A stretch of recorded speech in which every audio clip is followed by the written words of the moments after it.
Buenas noches. Espero que hayan tenido un hermoso fin de semana y un descanso ayer. Fue una semana muy ocupada, muy llena de actividades, pero muy bendecida. Y ahora, al iniciar los últimos 2 días de nuestra semana con ustedes, los últimos 2 días, es un privilegio estar con ustedes y también agradecido al Señor porque el pastor Jeremiah con su familia llegó sano y salvo a su casa. Nunca vamos a olvidar la inversión de tiempo que ellos invirtieron con nosotros, y también las grabaciones que se han hecho van a estar, por supuesto, disponibles siempre. Y tenemos un plan para multiplicar el impacto de lo que hemos hecho, un plan de producir toda esa serie, todos los sermones de esta semana, en un paquete, y con la ayuda de Dios vamos a duplicarlo por miles y regalar a todos los que quieren. Así que con la ayuda de Dios vamos a hacer eso, y los que quieren usarlo para evangelismo, para compartir con otros en sus iglesias, en sus grupos pequeños, en sus casas, por favor, pueden mandar un texto. Pueden mandar un texto al número que dijeron al WhatsApp, más 591-721-00006. Con ese número también pueden ustedes enviar su dirección o su nombre, un teléfono para poder recibirlo cuando podamos duplicarlo. Así que esperamos dentro de 1 semana, 2 semanas tener eso listo. Y también un correo electrónico vamos a colocar para que ustedes puedan pedirlo por correo electrónico si desean. Pero en toda Latinoamérica, todos los países de habla hispana en el mundo deben tener acceso a esa serie, porque Dios está preparando a un pueblo. Y ese pueblo tiene que guardar los mandamientos de Dios y tiene la fe de Jesús, que es el testimonio de Jesús, que es el espíritu de profecía. Entonces, queremos colocar a esa disposición, en vez de estar saltando de país en país, queremos aprovechar lo que ya hemos grabado, y por supuesto vamos a ir a otros países también, pero queremos aprovechar a lo máximo, multiplicar por 1000 veces, 10,000 veces lo que ya se ha hecho. Esta noche, al iniciar este momento, recordemos que estamos en la casa de Dios. Son momentos solemnes, momentos de reverencia. Recordamos guardar silencio, mantener a los niños a nuestros lados, y también recordar que tenemos un corto tiempo para que Dios haga una gran obra en nuestras vidas. ¿No es verdad? Por favor, inclinen sus rostros conmigo y vamos a pedir la presencia de Dios. Padre nuestro que estás en los cielos, realmente estos momentos son solemnes. Son momentos donde decisiones se toman de vida o muerte, muerte eterna o vida eterna. Señor, pedimos tu presencia poderosa esta noche. Pedimos que derrames el Espíritu Santo. Pedimos que prepares cada corazón y hables a cada mente, a cada persona que está escuchando y viendo por el internet, por televisión. Oh Señor, que estén aquí esta noche, cada familia representada. Y pedimos, Señor, por todos los países. Casi todos los países están viendo, Señor, donde hay personas que hablan el español. Y pedimos y rogamos, Señor, que tú emitas una bendición, prepares nuestros corazones, nos disciplines, nos limpies de toda maldad, y que santos ángeles rodeen esta casa, protegiendo a cada conexión de internet, a cada conexión, cada transmisión, cada emisora, protegiendo, Señor, a nuestras mentes, eliminando toda influencia mundana y maligna, y que ninguna influencia entre en esta casa tuya, al producir, al transmitir, y que el orador, Señor, no tenga ninguna palabra propia, que todo sean tus palabras. Lo pedimos en el nombre de Jesús. Amén.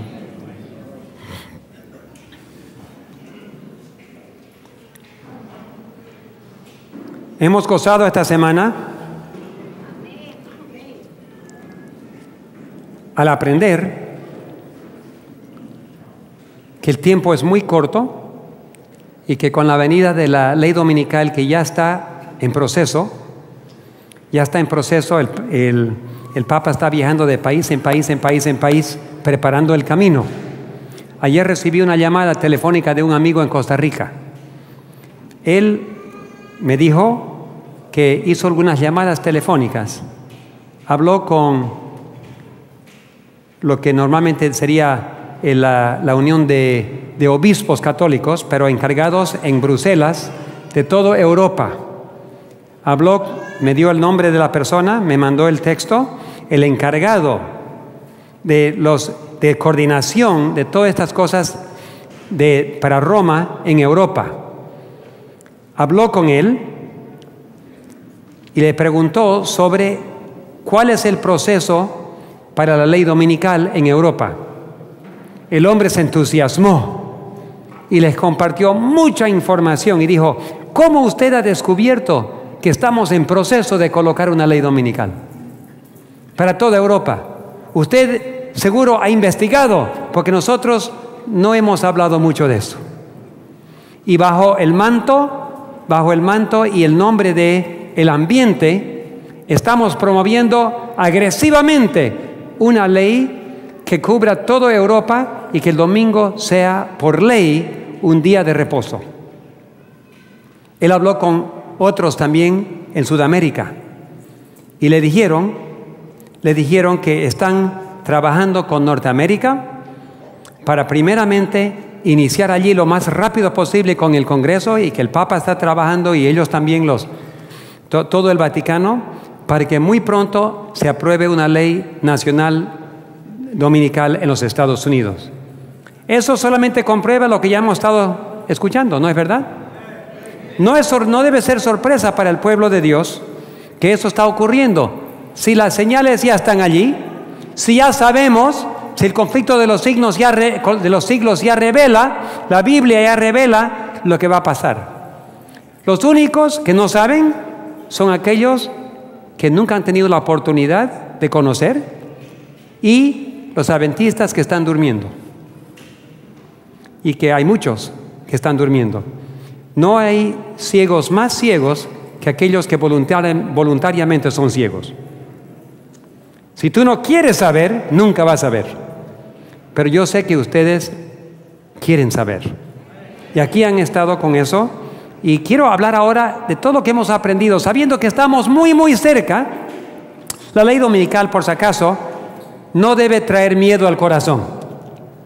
A mí me trae ánimo, porque es lo que significa el punto donde arrancan los últimos eventos que nos traen al Señor Jesús. Realmente da mucho ánimo saber que Cristo viene pronto. No es solo hablar, lo vamos a ver. Yo quiero ver a mi Señor. Y el siervo maligno dice en su corazón: mi Señor retarda en venir. Yo no quiero ser siervo maligno.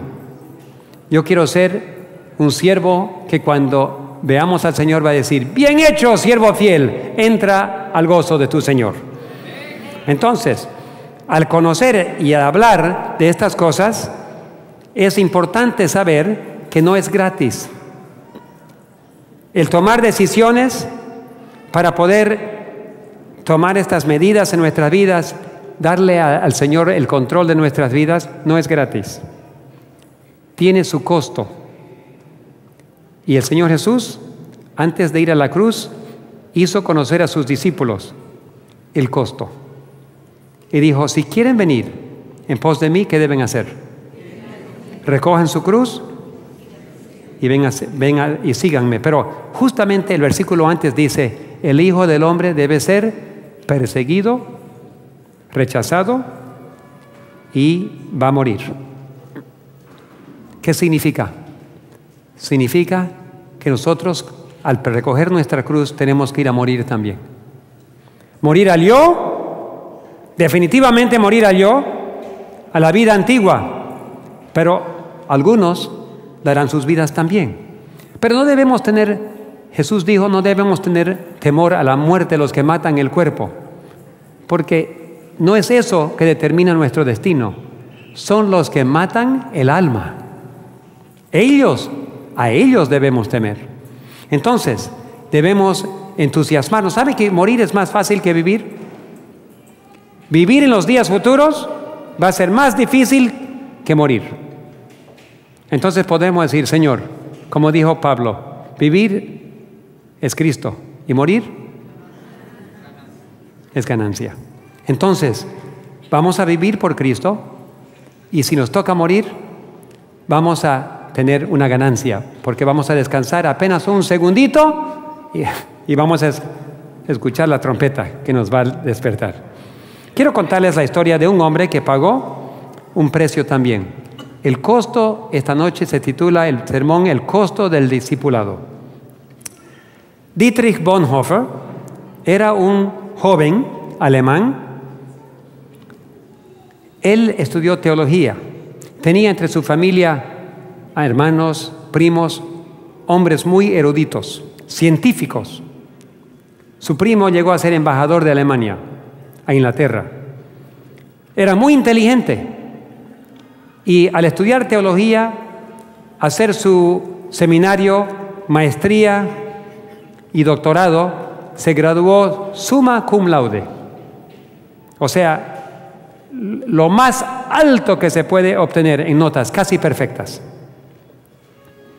Dietrich Bonhoeffer no estaba convertido cuando fue pastor. Él se convirtió años después. Él estudió teología y comenzó su trabajo pastoreando una iglesia, en la iglesia antigua alemana. Pero en sus días llegó un joven político que empezó a promover la política, la violencia. Su nombre, Adolf Hitler. Él luchó en contra de las filosofías de Hitler. Pero cuando Hitler ganó las elecciones y llegó a ser el líder de Alemania, él, el pastor Bonhoeffer, no dejó de predicar. Predicaba en contra.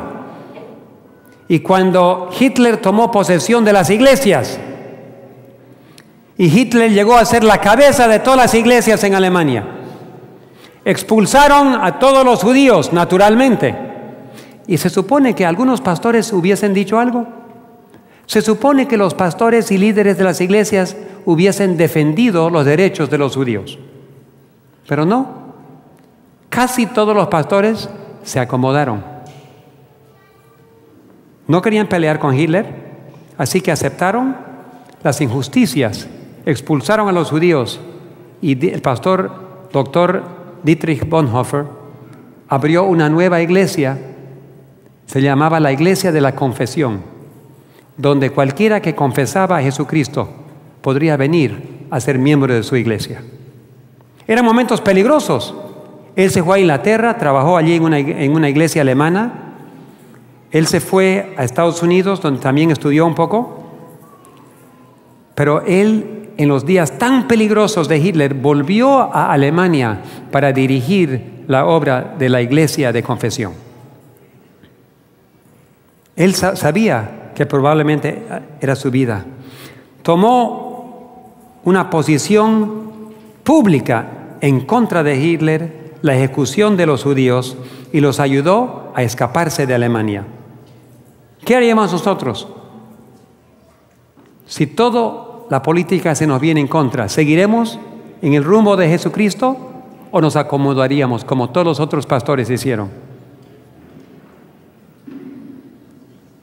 La iglesia alemana no fue la única que se acomodó.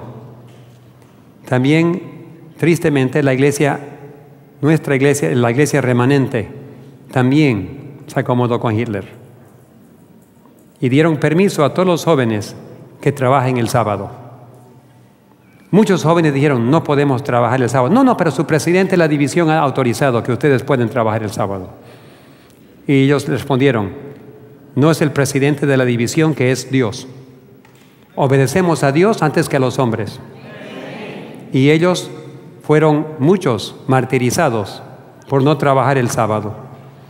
Entonces, aún dentro de la iglesia remanente hay hombres y mujeres que fácilmente ceden los principios cuando están bajo presión o amenaza. Recuerda que el hecho de que un hombre lo haga no significa que toda la iglesia lo hizo, porque toda la iglesia no lo hizo. Pero hay hombres y mujeres que no están dispuestos a sufrir por su fe. Y a veces están en posiciones de influencia. Cuando empezaron a matar, Hitler empezó a ir de casa en casa con sus soldados y a todos los menos válidos, a todos los que tenían defectos, empezó a recogerlos y a asesinarlos. Él dijo, entre la raza alemana no puede haber ningún defecto. Si has nacido con un defecto, tienes que morir. Entonces, él también tomó una posición en contra de eso porque estaban muriendo muchos inocentes.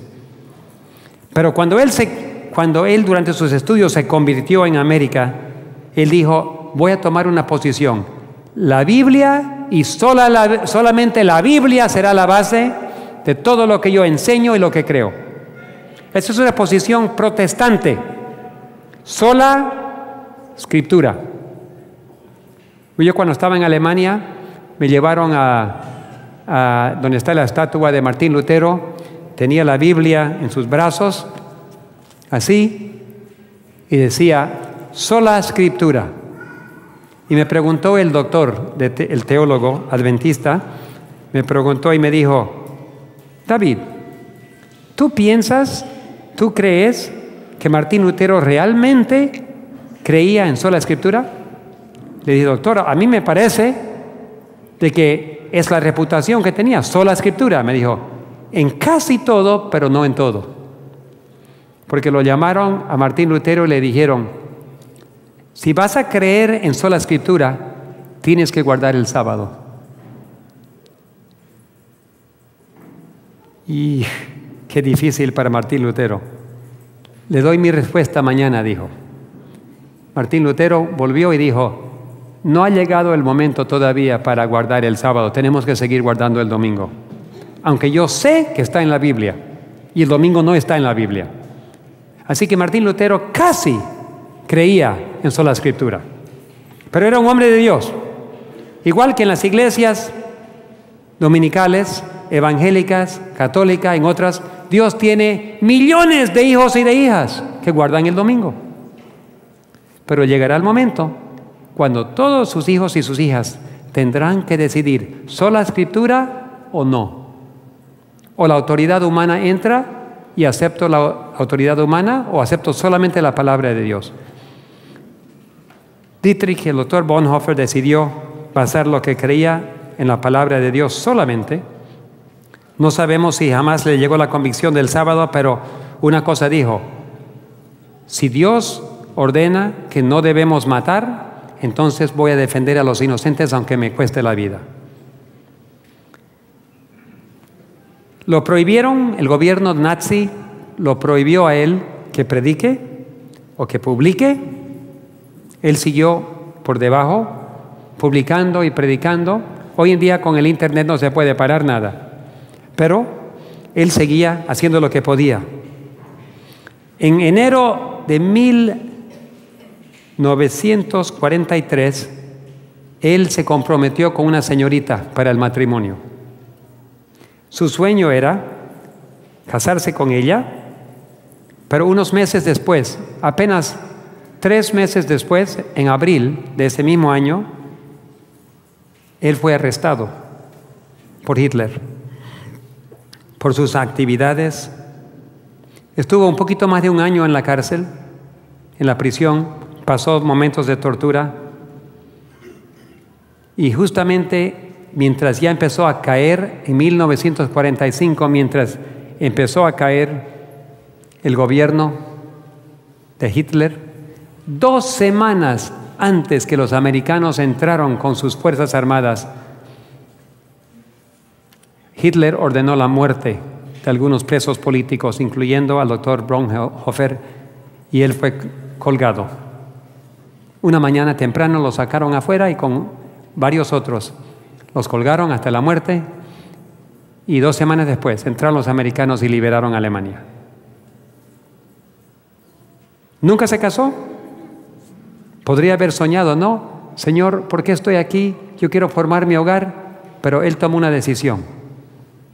La decisión era: voy a obedecer a Dios, voy a defender a los inocentes, voy a predicar la justicia, y aunque me cueste la vida. Yo estoy seguro que algún día él escuchará esa trompeta y Jesús mismo le dirá: bien hecho, siervo fiel, has hecho lo que te diste, recogiste tu cruz y veniste en pos de mí. Y nosotros hoy en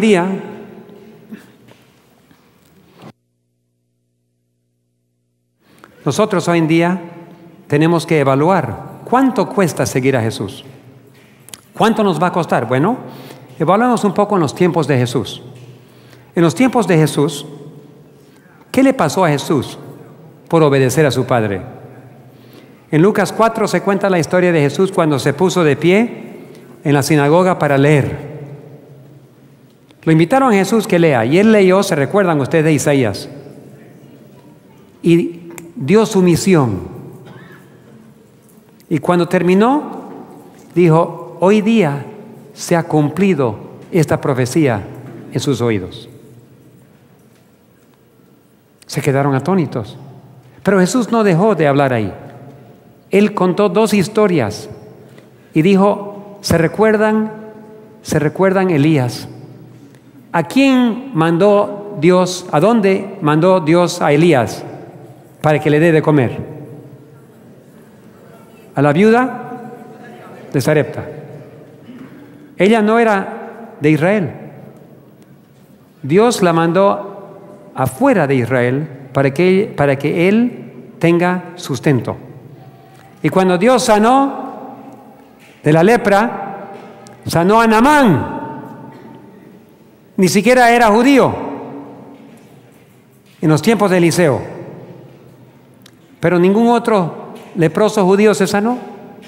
Y cuando Jesús mencionó esos dos ejemplos, se enfurecieron los judíos al pensar que ellos, el pueblo elegido de Dios, no fue bendecido por los milagros que hizo Dios. Tuvo que salir de Israel para poder hacer un milagro. Había muchas viudas en Israel, pero la viuda de Sarepta recibió diariamente el milagro del aceite y de la harina. Lo querían matar a Jesús, lo botaron de la sinagoga. En Lucas 9, Jesús dijo que él sufriría lo que acabamos de leer, sufriría persecución, rechazo y la muerte. Y después dijo: el que quiere venir en pos de mí, que recoja su cruz y venga y sígame. Hoy en día hay cruces. Hay. Tus amigos, tu familia, puede ser que no te entiendan.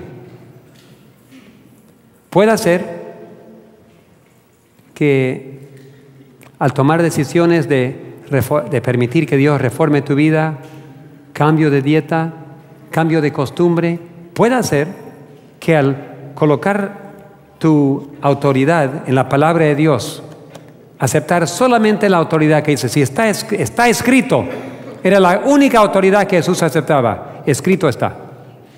Y si tú tomas esa posición, vas a descubrir que no todos concuerdan. Hay muchos dentro y fuera que van a decir: no, hay autoridad humana que tienes que obedecer. Ahora, lo que estoy diciendo es la verdad. Lo que Jesús hizo, Él es nuestro ejemplo, ¿verdad? Lo que Jesús hizo es lo único que podemos hacer si queremos ser salvos. Porque va a haber una generación que sigue al Cordero donde quiera que vaya, y no solo en el futuro, desde ahora. Tenemos que aprender a seguir al Cordero, y el Cordero no va donde todos los otros van. Entonces Jesús le dijo a los discípulos: si ustedes me van a seguir, van a venir a la muerte. No sabían qué hacer los discípulos. Mira lo que pasó a los discípulos. Después que Jesús se fue al cielo, empezaron a predicar en las sinagogas y fueron arrestados, fueron pegados, ordenados que no prediquen en el nombre de Jesús.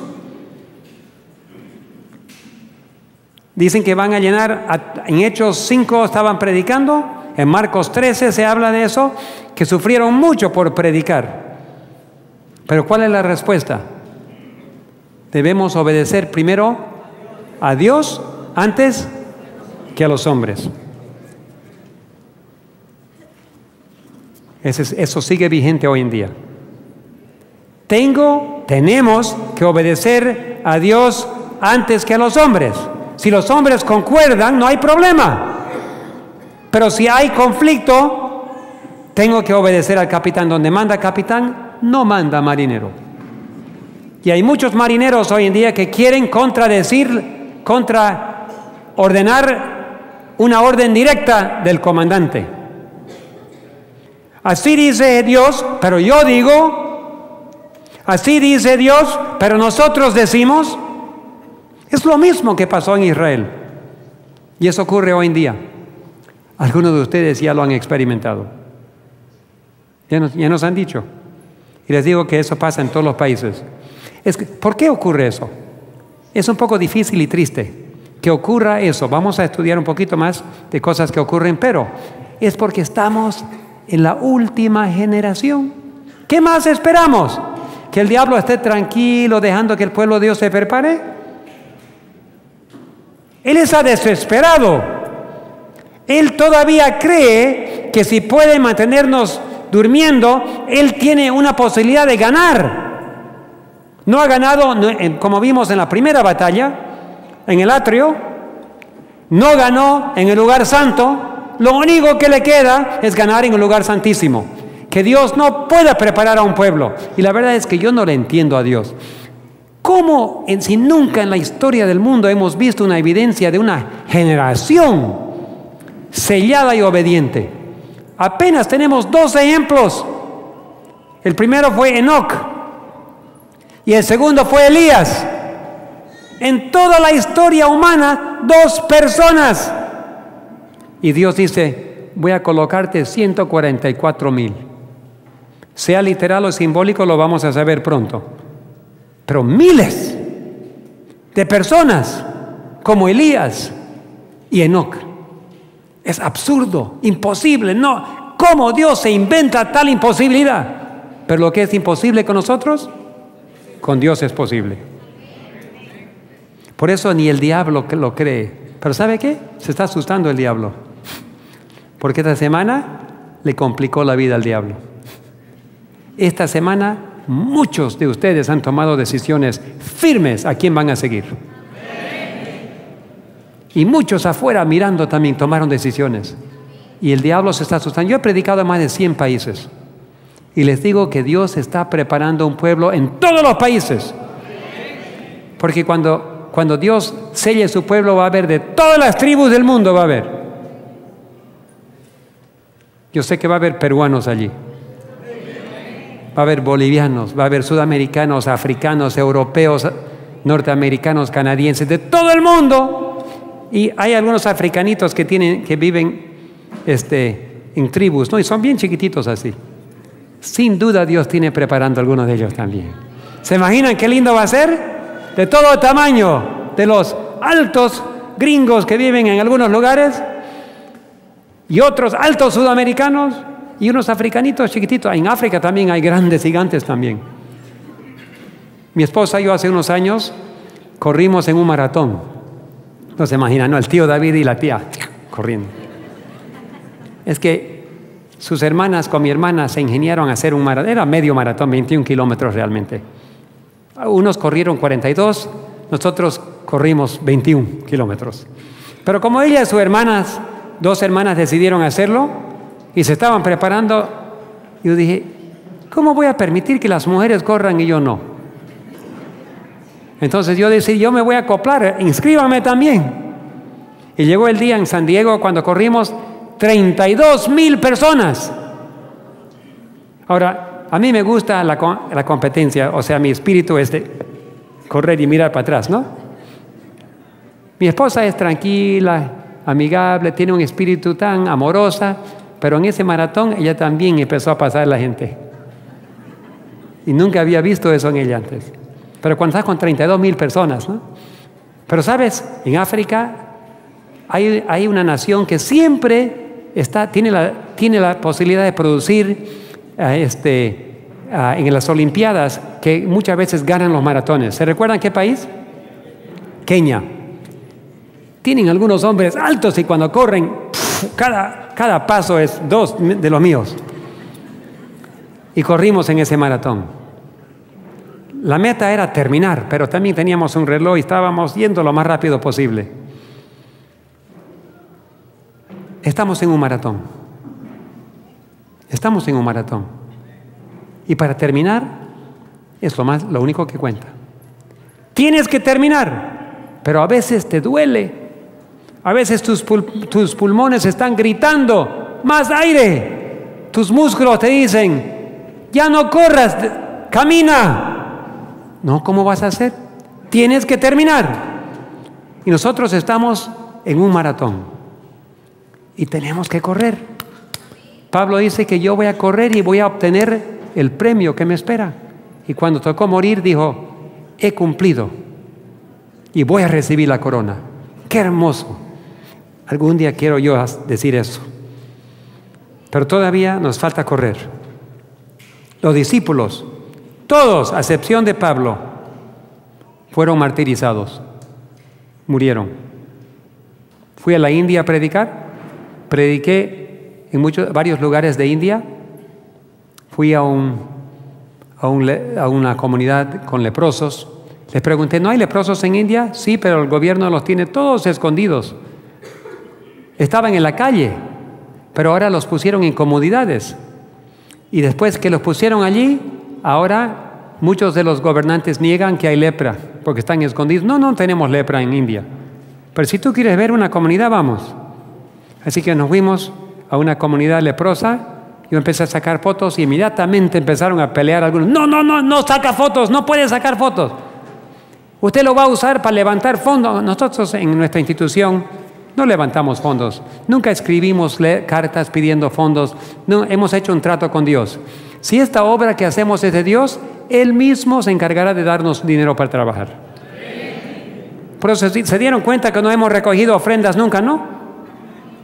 ¿Por qué? No estamos aquí para recoger ofrendas. Dios sabe cómo darnos suficiente para trabajar. Si Dios es Dios, Él es el dueño de todo. Ageo 2:8 dice, mío es la plata y mío es el oro, dice Jehová de los ejércitos. Entonces, si trabajamos para el dueño de todo, Él sabrá cómo pagar las cuentas. Entonces, ellos pensaron que íbamos a sacar fotos de los leprosos y después hacer propaganda. No, está bien, yo guardo la cámara.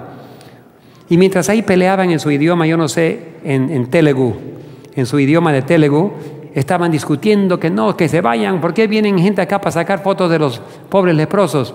Mientras ellos discutían allá, yo dejé la cámara en el vehículo y ahí veía mujeres y niños. Las mujeres y los hombres no tenían dedos, así nomás, con huecos. Algunos no tenían orejas. Su nariz se había carcomido, ya no tenían nariz, 2 huecos nomás. Y con tantas úlceras que tenían. Algunos no tenían pies, andaban arrastrando sus pies o con palos o se arrastraban sentados. ¡Qué difícil!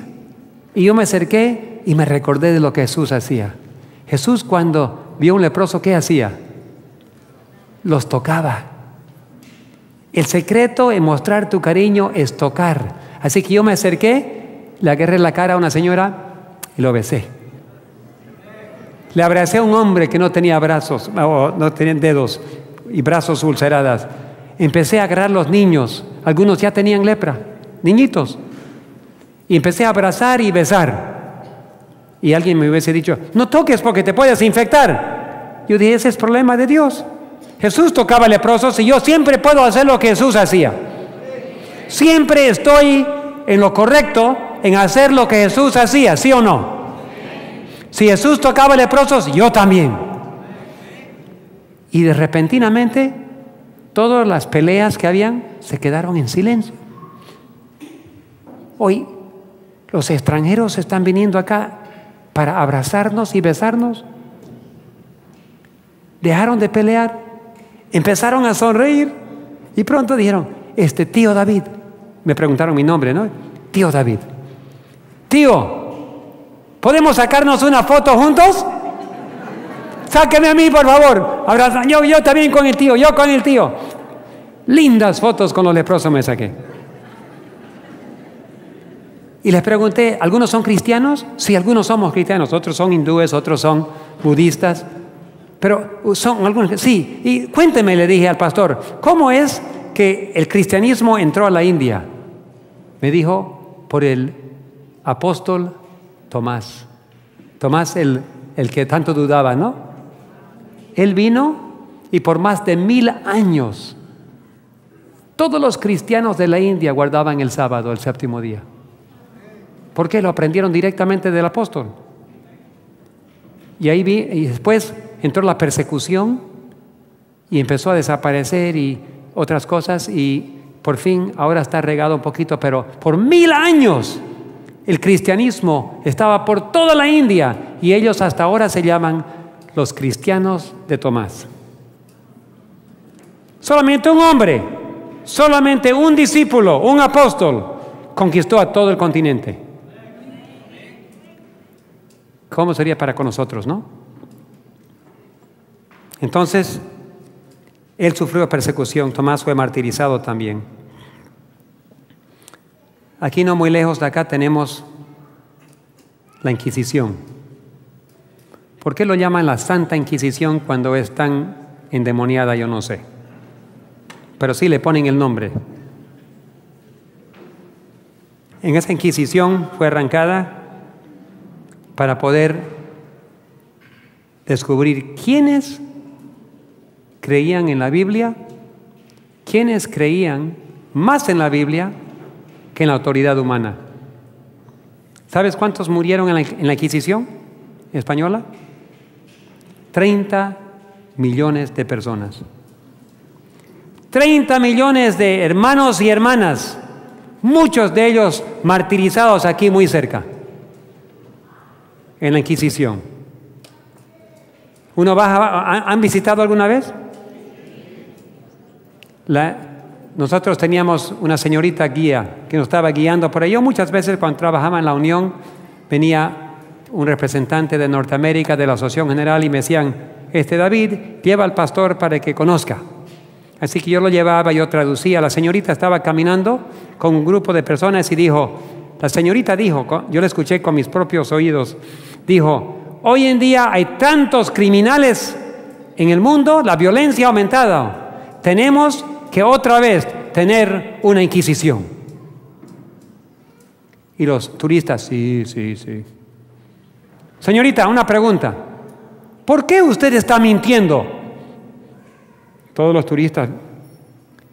La Inquisición no tenía nada que ver con criminales.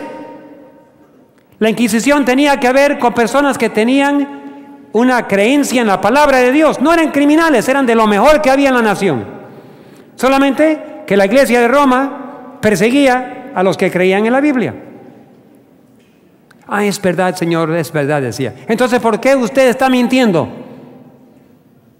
Así me dijeron que diga. O sea, a usted le pagan para mentir. Colgó la cabeza. Pero ahí se ven la gente muriendo abajo, muñecos, todo tipo de tortura.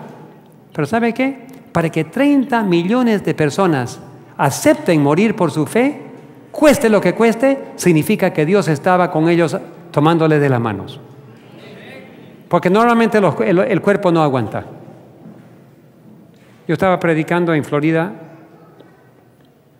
hace unos meses atrás en Estados Unidos, en una iglesia hispana. Cuando terminé de predicar, el domingo cuando me tocó ir con mi esposa, la tía, fuimos para el aeropuerto para tomar la pequeña avioneta misionera y íbamos a volar. Me mostraron que lo que recién había salido en YouTube.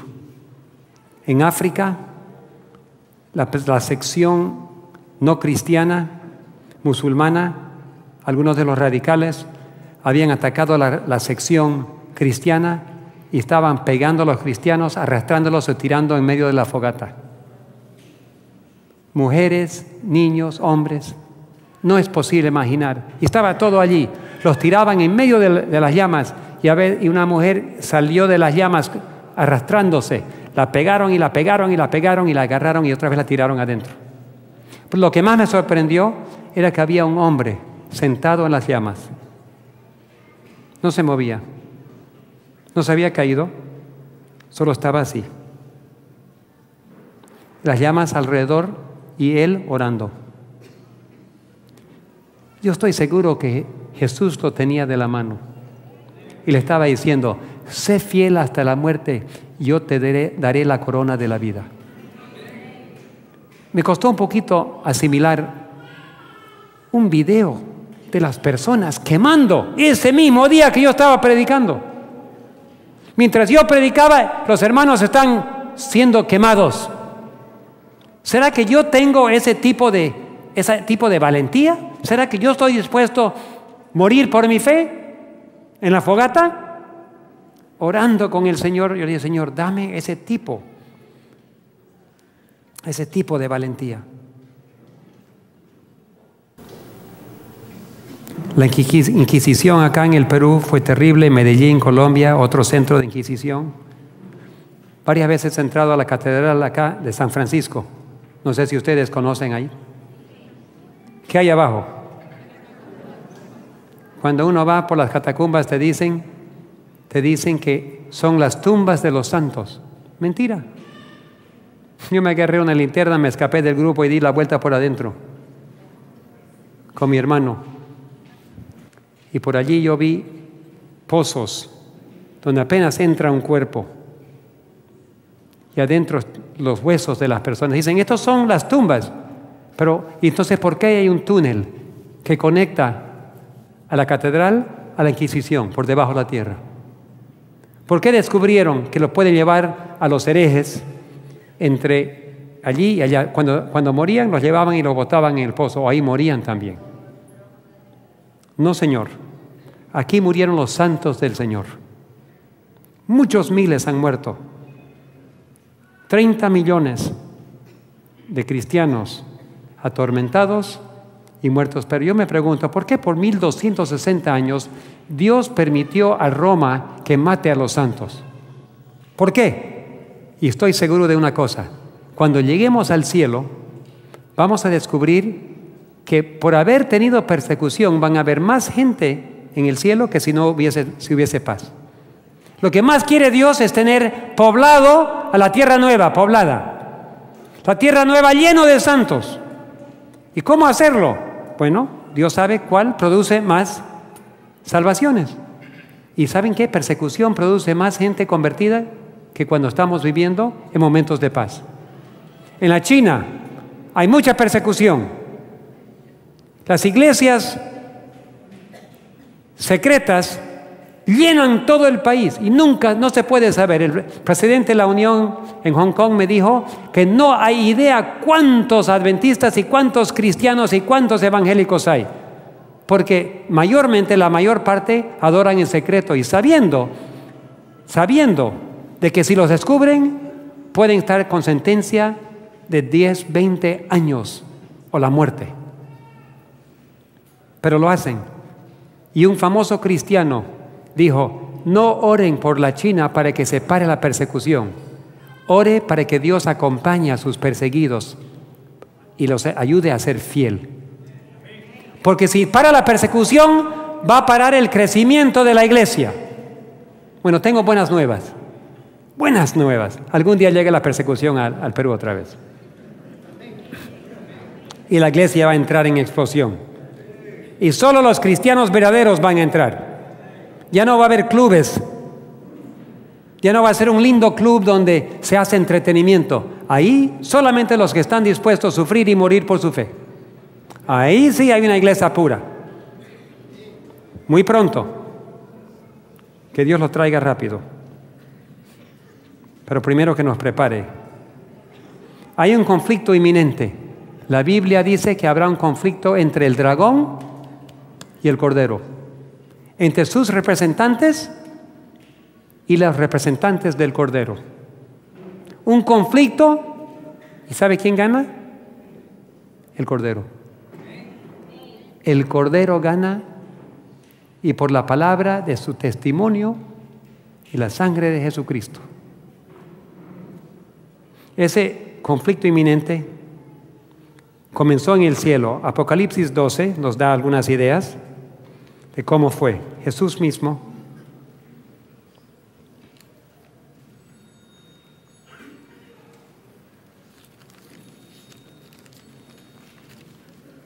Apocalipsis 12 nos cuenta la historia Jesús aquí de cómo fue cuando comenzó.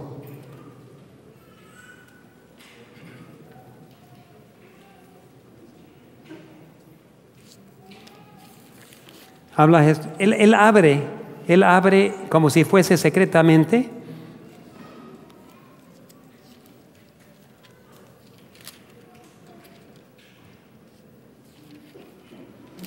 Aquí estamos.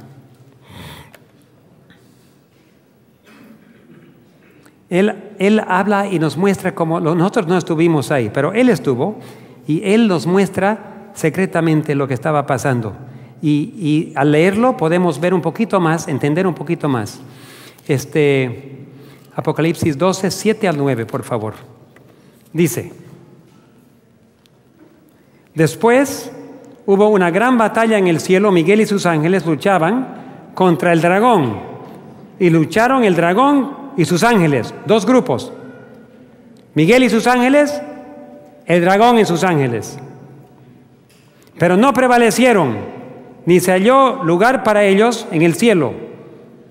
Y fueron lanzados fuera del gran dragón, la serpiente antigua. ¿Cuál es su nombre?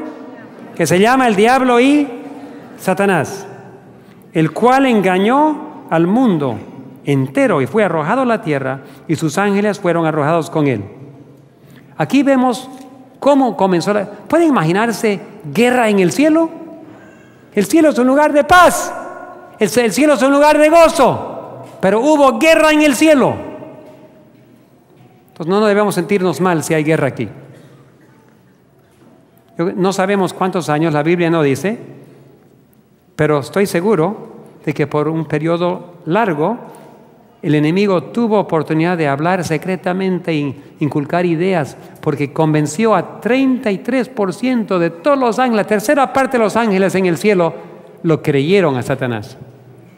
Imagínense, seres perfectos que conocían cara a cara a Dios, tan difícil para comprender la astucia del enemigo, que hasta la tercera parte de los ángeles perfectos le creyeron. ¿Y nosotros? Mateo 24, 24 dice: si fuese posible, engañaría aún a los elegidos. Como resultado, Satanás cayó a esta tierra y continuó. Versículo 13 dice, de Apocalipsis 12, versículo 13 dice: y cuando vio el dragón que había sido arrojado a la tierra, persiguió a la mujer que había dado a luz al hijo varón.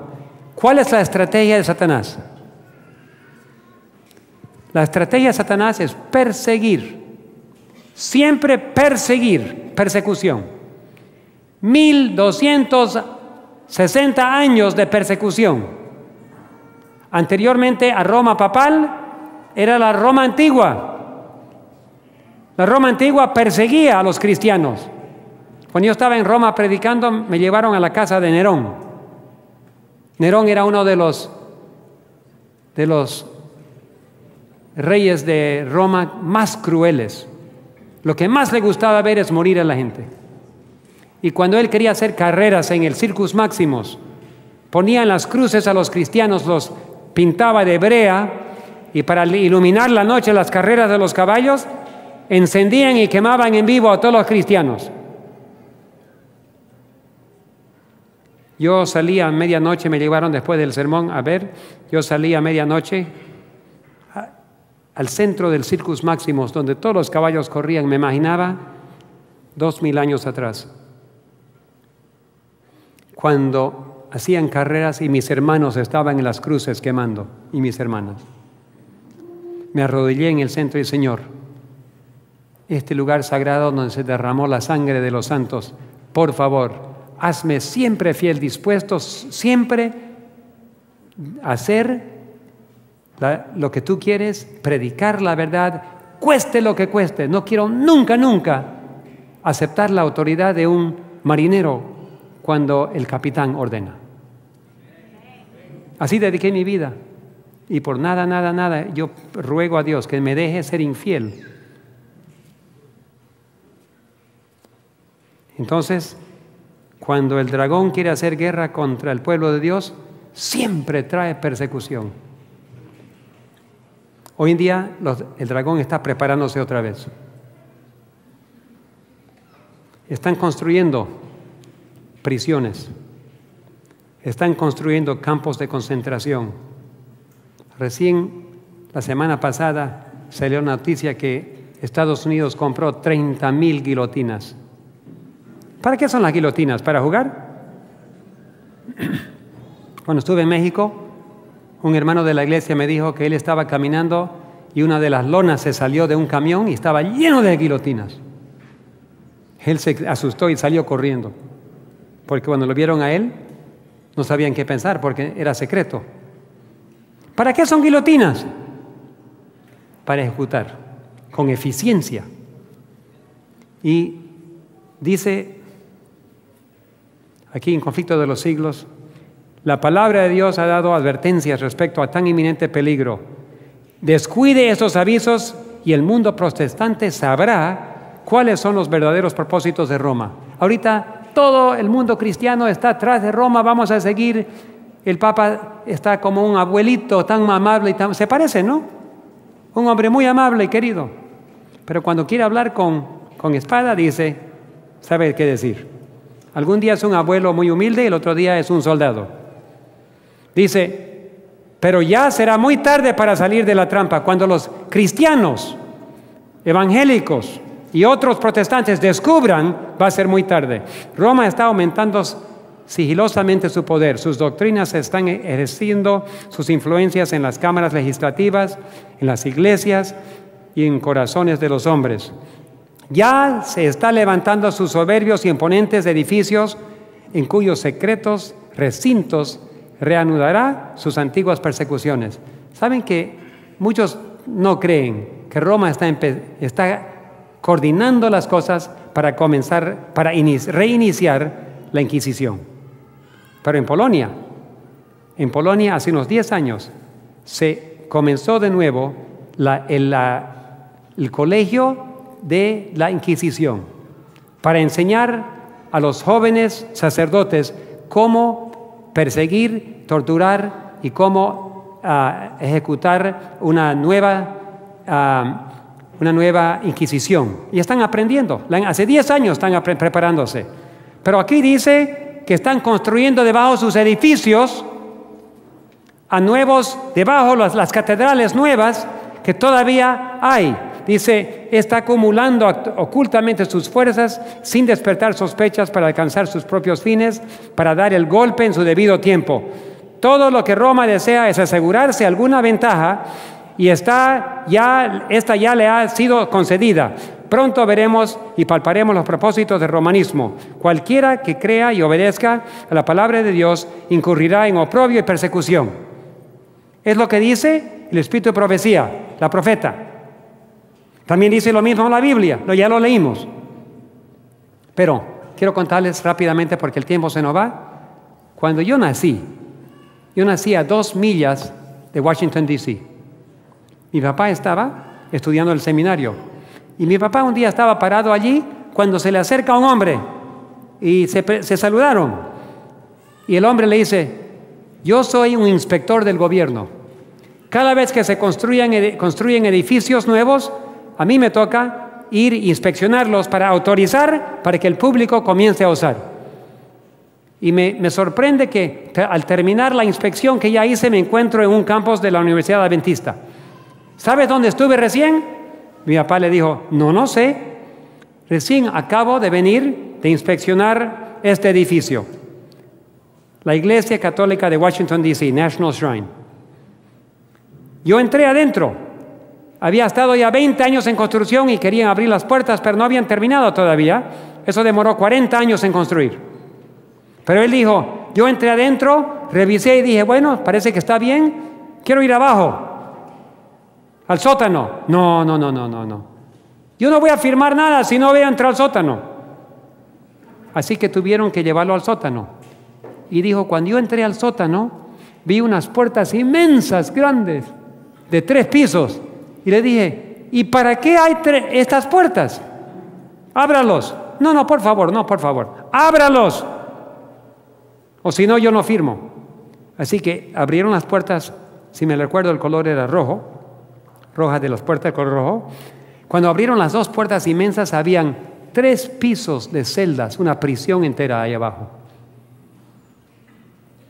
Y me dijo, ¿para qué una iglesia católica moderna tiene prisiones abajo? Eso se lo dijo el inspector directamente el mismo día a mi papá. Él no sabía, era un protestante, pero no tenía la menor idea por qué una iglesia tiene prisiones. Aquí ya sabemos por qué, ¿no? Ya sabemos. Pero no solo eso, mi primo, el primo de mi papá, era constructor, contratista, y empezó a traer cemento, otras cosas, le contrataron a traer mucho cemento y otros ladrillos. Mientras él estaba descargando los ladrillos, vino un camión grande y descargaron cajas, 100 cajas grandes, pesadas, y lo pasaron al sótano. La última caja, 99 cajas entraron. La última caja, Dios seguro lo arregló, que se caiga. Le cayó a los pies y se abrió y estaba lleno de metralletas. En esta iglesia católica en Washington hay prisiones y hay 100 metralletas. ¿Para qué? Ya sabemos, la Biblia lo dice. No les cuento que a los 18 años yo fui ahí también.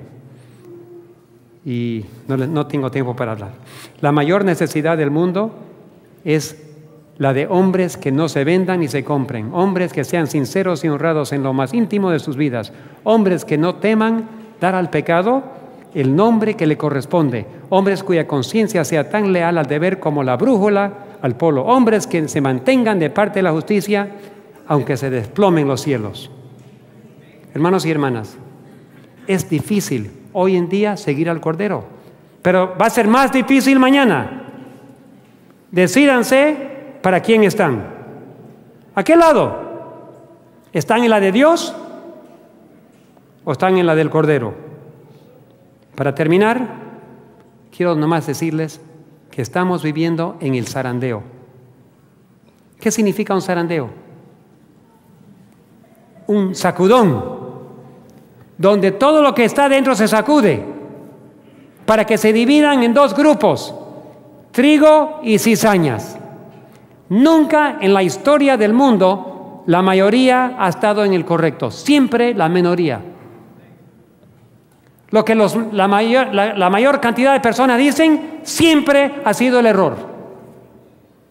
Siempre es el pequeño grupo que Dios ha vindicado. Va a ser lo mismo hoy en día. Hay persecución hoy en día, pero lo difícil es por qué la persecución tiene que venir de adentro. Siempre hemos pensado que la persecución va a venir de afuera, pero la hermana White dice que tenemos más que temer de adentro que de afuera. Nuestros propios seres queridos, nuestros miembros de iglesia, hay pastores, hay administradores que no entienden y rechazan el espíritu de profecía y que rechazan todo lo que nosotros creemos. Como mencioné, muchos profesores de teología no aceptan las doctrinas de la iglesia. El pastor Ted Wilson, presidente mundial, no pudo conseguir una firma de todos los profesores porque querían libertad académica. Entonces, hermanos y hermanas, vivimos en momentos solemnes. La iglesia remanente de Dios es esta iglesia. La iglesia tiene las verdades, pero la mayoría, el pastor Jeremiah Davis mencionó varias veces que 99%, yo no sé, seguro es un estimado.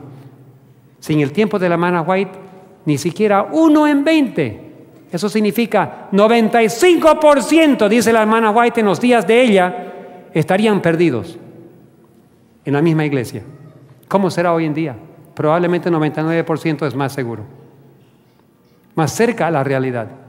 Entonces, si vivimos en momentos tan peligrosos, donde tenemos que esperar justamente de que haya problemas en la última generación, Dios nos está preparando.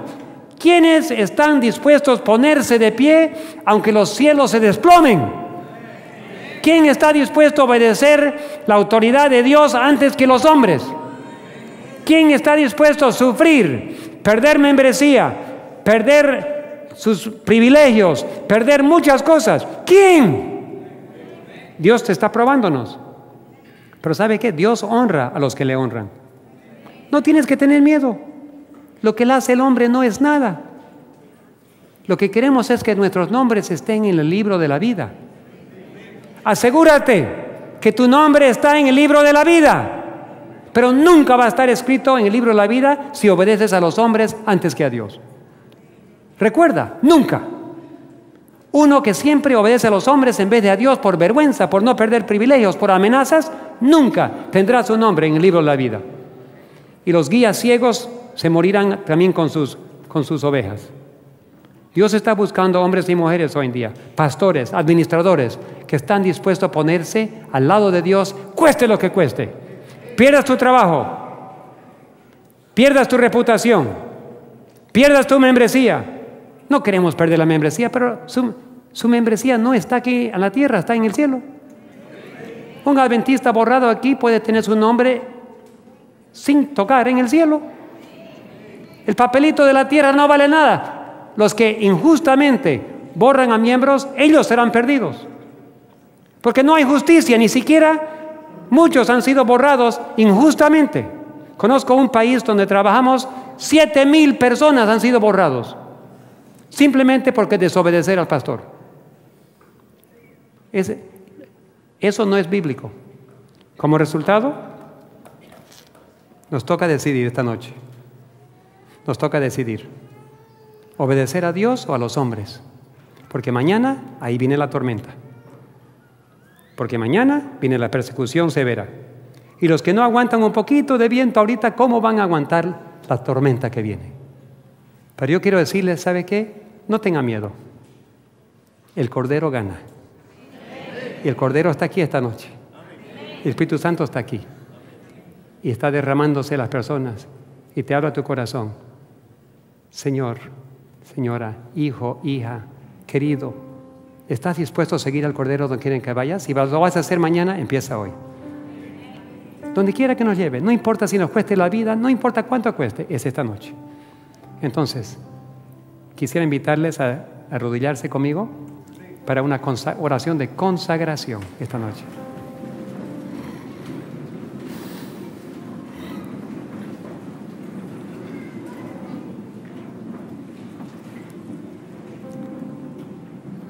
Padre nuestro que estás en los cielos, gracias porque tú prometiste nunca abandonarnos. Gracias porque dijiste que nunca estaríamos solos. Siempre estarías a nuestro lado, aunque estemos en las llamas, aunque estemos en sufrimiento, aunque estemos en problemas, aunque no nos entiendan, aunque hay oprobios, aunque hay amenazas. Señor, ese es parte de tu plan para prepararnos. Danos músculos fuertes para aguantar el viento pequeño ahora, para que mañana aguantemos la tormenta. Llévanos, toma nuestras manos, corrígenos, disciplínanos, prepáranos. Pero Señor, por favor, sálvanos a nuestros seres queridos, nuestros jóvenes, hijos e hijas, padres, familiares, amigos, miembros de iglesia. Pedimos en forma especial por nuestros pastores, administradores. Señor, muchos de ellos saben y conocen, pero tienen miedo. Otros no saben o no creen, han abandonado. Pero Señor, por favor, tócales. Brilla sobre ellos, derrama tu luz, tu verdad. Y pronto estaremos juntos en el reino de los cielos, Señor. Juntos contigo. Es nuestro deseo, nuestra petición, y te agradecemos en el todopoderoso y precioso nombre de Jesús. Amén, Señor.